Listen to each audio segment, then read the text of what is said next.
Hi, Team Fit Transformation. Amanda and Ashley here. We're super excited about an upcoming group. Sorry for the crying kid in the background, but hey, mom life at its finest right here.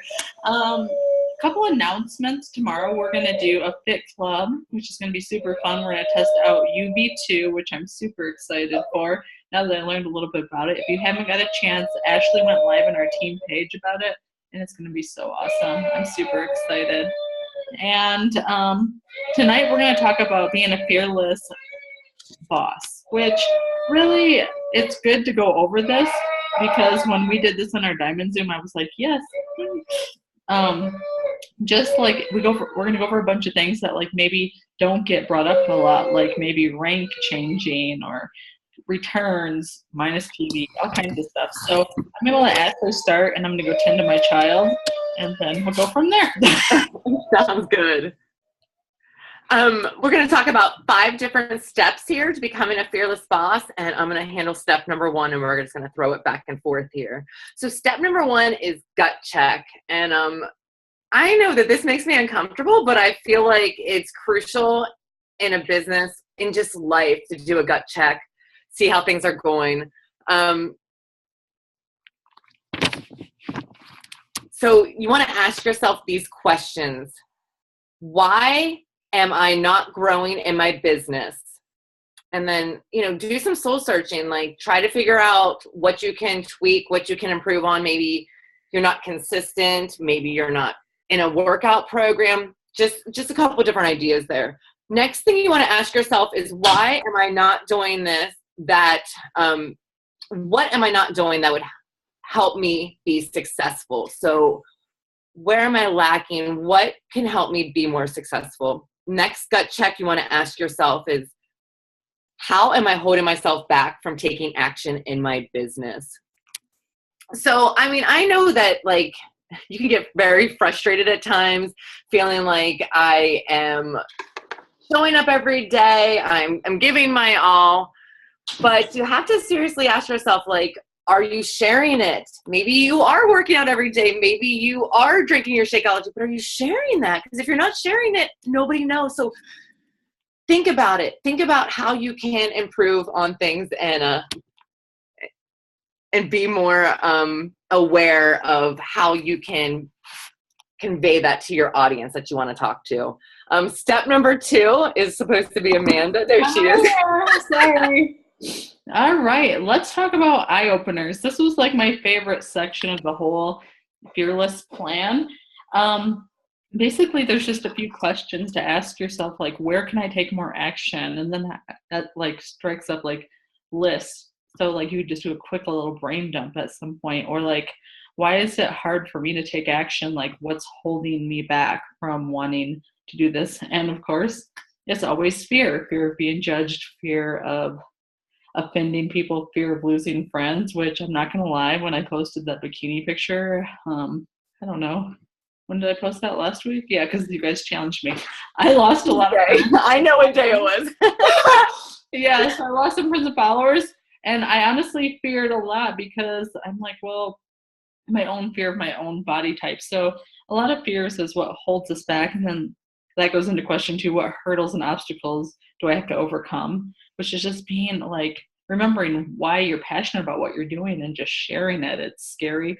You might not get the likes you think you deserve, but people are watching, and a lot of times they will message you privately. And then, people need to see the brand and be aware of who you are. So definitely you can be posting more towards your avatar. That's what I've been trying to do the last week is, think back to Lydia and what she does. And then it says, just own it, own who you are. People need to see and know what you do. Like when you go to your Facebook page, can you tell you're a Beachbody coach? Do you use the word Beachbody? I know in Rock the Basics, they tell you really not to use it, but when I took another training later on, they said, make sure you're using those words. Like the other day, I caught myself doing this too, where I was like, yeah, I had a shake at bedtime. No, I had a recharge shake. Take the guesstimate out of it. Just like be real. Like, what are you doing? I'm doing the 21-day fix. I'm not doing a 21-day fitness program. I just have been real and just sharing it. And I think that helps a lot more versus me just being like, I'm doing a fitness program, because if they have to guess, they're going to go to somebody else And I think Amber and I both have this problem. Being from Swartz Creek, there is a shark team. So you don't want to send them to the sharks. You want to keep them and help them, because not just for the money, but because you want to help them and don't want them to get lost. So that is all I had for number 2. Sorry, I got off on a tangent there. But I miss Amber so much. It's so great to see her. I'm just saying. All right, step number 3 are things you should know in this business. And number 1 is you don't have to have all the answers. I think this is huge. Like, that was one of my biggest fears of being a coach. I'm like, I'm not perfect. I can't tell people how to lose weight because I don't even know when I first signed up. But that's what more ingredients of Shakeology. I still don't know all the ingredients. I'm like 70 superfoods plus now. But yeah, that's what you have us for. That's what we have an upline for. That's what Google is for, and that's what YouTube is for. YouTube is your best friend in this business. We don't have to have all the answers. You don't have to tell somebody you have all the answers. Just tell them, like, I will get back with you on that. Number 2, those feelings of insecurity, fear, and frustration, those are all normal, and every single one of us are feeling them. That's the feeling of getting pushed out of your comfort zone. And if you aren't being pushed out of your comfort zone, you aren't growing, and that's just a part of life. It's a part of learning. Number 3, you can reach out to your team. You are not alone. That kind of goes back to you don't have to have all the answers. This business is built on teamwork. You are never supposed to just go out, run challenge groups by yourself, do this all alone, not have anybody to ask. That's what our team page is here for. If you have a question, ask us. Me and Amanda would love to help you. She has a lot of experience in this business. And if we can't get the answers for you, we have a ton of women that we can talk to. Number 4, you can do this, and we believe in you, but you have to believe in yourself. Confidence is key. Fake it till you make it. It's true. I know that, like, when I first started out, I didn't think that anybody would really want to listen to me. But if you go in with that attitude, like, nobody wants to listen to me, they're not. But if you're like, okay, I have something to share, you're gonna command the audience, and they're gonna listen to you. So have that confidence, believe in yourself. Number 5, this one's huge. Stop comparing yourself to other coaches or other people that have been in the business. If you're a new coach, you can't compare yourself to somebody that's been doing this for 3 years. Everybody's different. Everybody's going to walk their own path in this. You have to be you. You can maybe look at a top coach for ideas or inspiration, but never try to steal their story. You have to embrace who you are and share you. People will know if you're not being authentic. Number 6, nothing is going to happen overnight. This business takes time. It's all about building relationships, and those take time. I know all 3 of us can say this. I don't think anybody has just started a conversation with one conversation and signed somebody up and helped them. It takes time. You have to build that relationship. I know 6 months to a year sometimes for somebody who says, yes, I want to do this. Longer than that sometimes. So just stick with it and know that if you put the effort in every day, it's going to pay off. Okay. Last thing, number 7 is this business can provide a full-time paycheck to you, but you don't have to work it like a full-time job. It is a get in and get out type of business. You can actually effectively work this business and be successful in a couple hours a day. So just take it for what it is. I know that people can spin themselves in circles trying to put too much time into this business, and it is built for you to enjoy your life. That's what this business is about. So you have to remember to grind and unwind, and this is a part-time job. All right. Step number 4, girl. All right. Let's talk about the golden rules for success. All right. So to be successful, I have a list right now, new retainers on Tuesdays.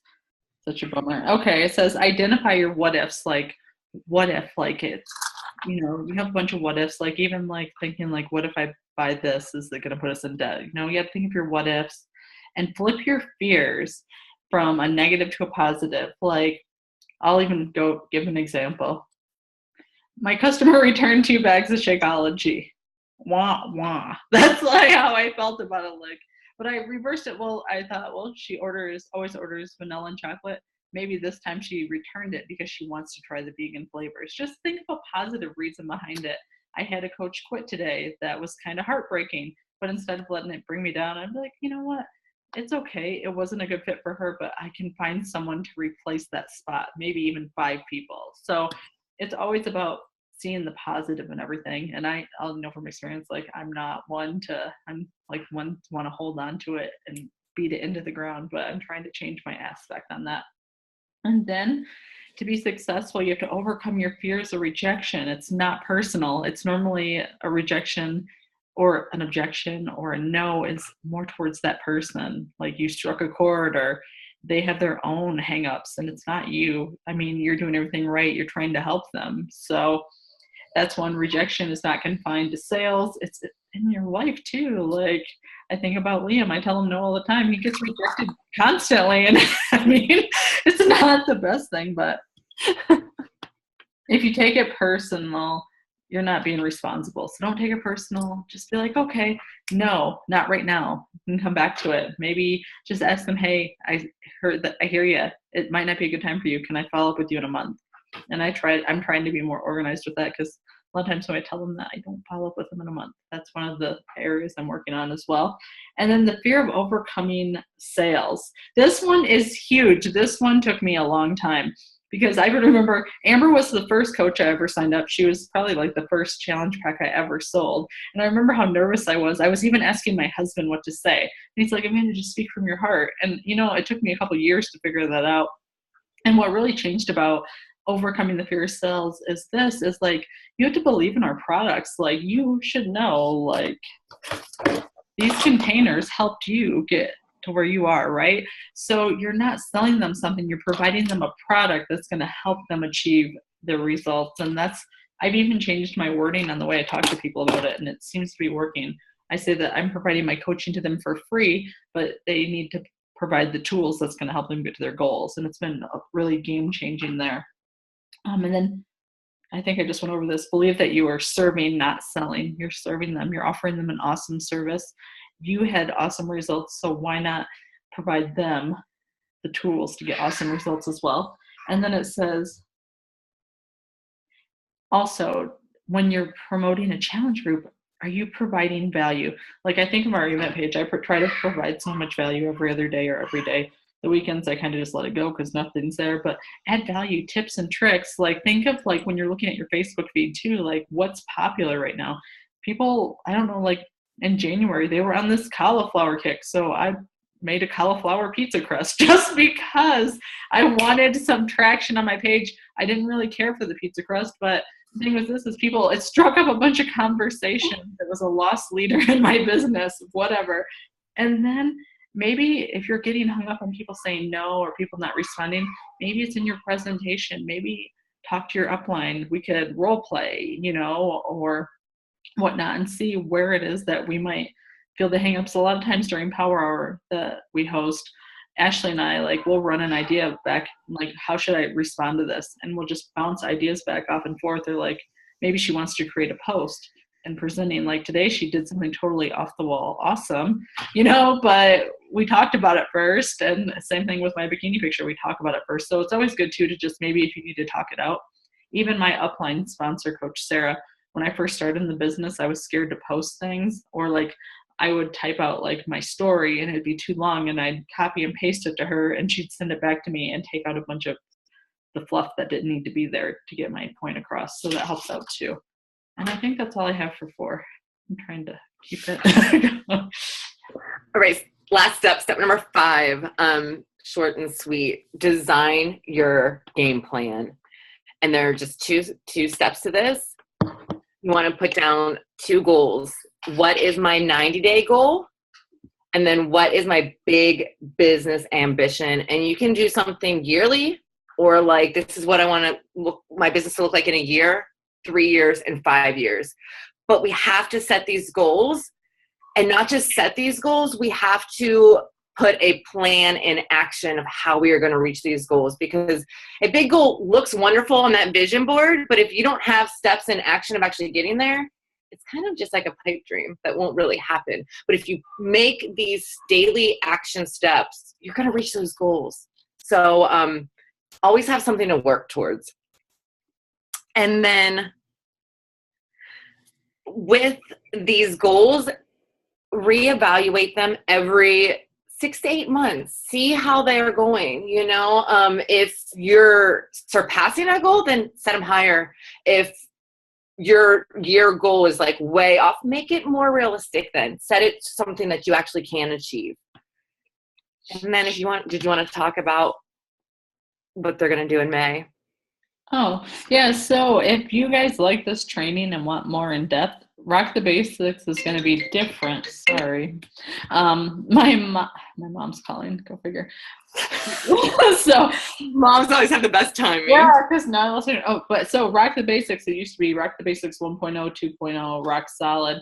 But for the month of May, this training is from Anna Render of Pop Sugar, Vito Lafata's wife, and she created this for her new coaches or established coaches that might be having a hang up. So they're still going to provide Rock Solid in May, but instead they're going to do this training, which I'm super pumped. I'm going to participate in it as well. And I think Ashley is too. So this is something if you want to like break and get more in depth on what we just talked about, this would be a great idea. So yeah. Anything you want to add? No, I'm honestly pretty proud of us for keeping it under a half an hour.